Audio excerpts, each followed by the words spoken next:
Hey, good morning, North Coast Church. My name is Austin Payne, and I'm the 9th and 10th grade pastor on the Vista campus. And today for the Daily Dose, we're diving into John chapter 9, where Jesus heals a man that's born blind. But before we dive in there, I really want us to see and understand the context leading up to chapter 9, really starting in chapter 5, where Jesus heals this man laying beside a pool, and he does it on the Sabbath day. And this is a day where for generations they've paused and they haven't worked, and very intentionally God set this up. But the religious leaders get all up in arms that Jesus has done something, that he's healed a man, he's caused this man to pick up his mat on this day that was supposed to be no work, rest. And Jesus really begins the process of claiming here, I'm greater than your religion. I'm greater than your customs. I am equal with God. In fact, I am God. And there's this palpable tension that starts existing between Jesus and the religious leaders at the time. And I'm a big movie guy, and I feel the music start building in the background, and I scoot to the edge of my seat as you start feeling this argument that it's existing as Jesus starts stepping up, and 2 times over the next couple chapters, you'll see that they even start picking up stones to kill Jesus. There's this tension in the air that is unbelievable. And Jesus has started claiming these things about him. He says, I am the light of the world. I am the bread of life. It's about me. And in chapter 9, we almost feel this pause. It's like the music dies down. We skip to another scene. And Jesus is walking along, and they see this man that's been blind from birth, and his disciples ask him, is this the man's sin or is it his father's sin? And Jesus says this, neither this man or his parents have sinned, but this has happened so that the works of God might be displayed in him. And then he heals this man in a bizarre way.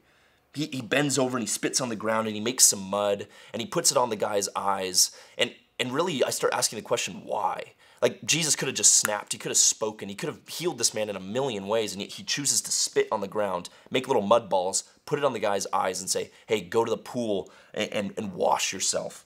And really, we start seeing the Pharisees investigating this healing, and it's like, the tension's back. The music's back. I'm back to the edge of my seat here. And they start challenging this guy, like, what happened? Who healed you? Twice they bring him in. They even bring in his parents to question this man.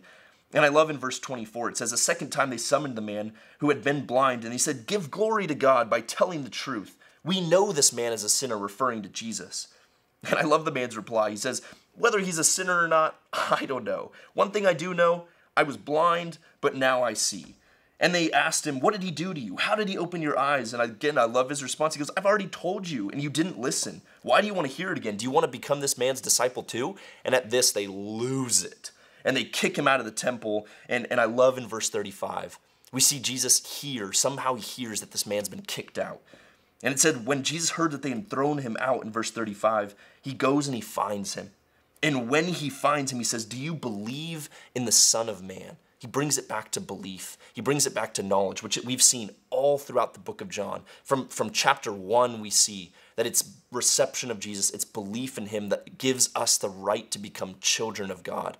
In chapter 3, we see that for God so loved the world that he gives his son that all who believe in him might be saved. It's all about this belief. It's all about this relationship. And that's even what is the reason for the tension, is that the religious leaders are all about these customs and they're all about tradition. And Jesus goes, look, it's about belief in me. It's about Jesus. It's about, like, the good news of the gospel is Jesus coming and claiming and saying, it's not about religiosity. It's not about the temple. It's not about your customs. All of that has been pointing to me. And there's an invitation here. And I love the simplicity of this guy who was once blind and now he sees. He goes, who is he, sir? Who is this Son of Man? Tell me that I might believe in him. And Jesus goes, you've now seen him. In fact, it's me. It's the one speaking to you. And the man said, Lord, I believe. And he worships him. And I love that our knowledge of Jesus, our belief in him must lead us to then worship him. In this man's simplicity, he sees Jesus act on his behalf. He asks, who is the Son of Man? Jesus goes, it's me. And he goes, I believe and I will worship you. There's an invitation here, North Coast, for those of us that maybe are spiritually blind, really to let those scales fall off of our eyes and see this Jesus that all throughout the gospel says it's about me. Life itself hinges on knowledge and belief in me. You are eternal. There's this part of you that aches for something greater than you. Jesus is the answer here. And then for those of us that do believe, for those of us that do know him, a reminder that may that belief lead us to worship him today, to be aware of him. Thanks, North Coast. We'll see you tomorrow.